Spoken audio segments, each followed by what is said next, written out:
In this tutorial, I'm going to be going over the RSS widget, specifically the list RSS widget. And what this does is this lets you quickly and easily import an RSS or Atom feed into the page.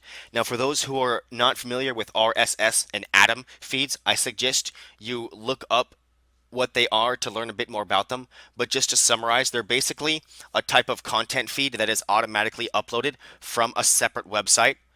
And unlike, mailing lists and stuff like that, they don't require any personal information to join, and they're very easy to unjoin. You would simply disconnect from the feed.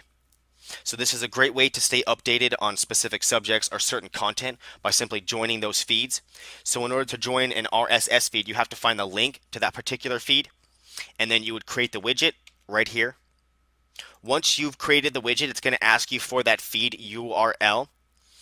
In this particular case, I have the Wall Street Journal, specifically the technology news section of the Wall Street Journal. So you'd simply paste the URL right there, and you determine the type of feed, if it's an RSS or an Atom feed. Those are just slightly different technologies. And you can determine the items per page that are going to load automatically and how the pages load. So once we save this, you'll see on the right hand side here, it's going to automatically load this news feed. This is talking all about the technology from Wall Street Journal. It's talking about Tesla and Qualcomm and Facebook.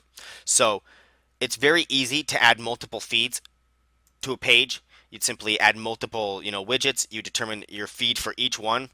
You can determine how it's organized and how it looks with the items per page. If you only want a few items per page, you can do less or more items per page, and how those pages load. So this one automatically loads when I scroll down. It said loading and scroll down automatically, or you can determine if you want to actually click the show more button, in which case when I scroll down, I'll have to manually click this show more button before it loads.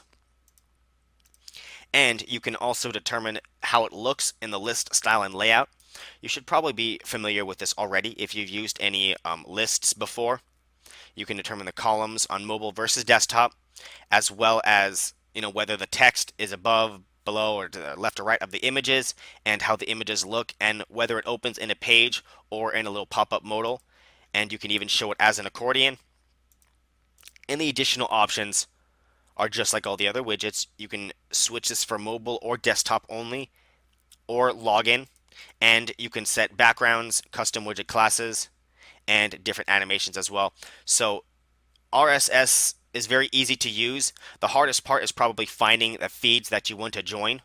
Once you found the feed, you'd simply create the widget, paste the URL right there, and then you'd organize how you want to see it and how it looks on mobile versus desktop.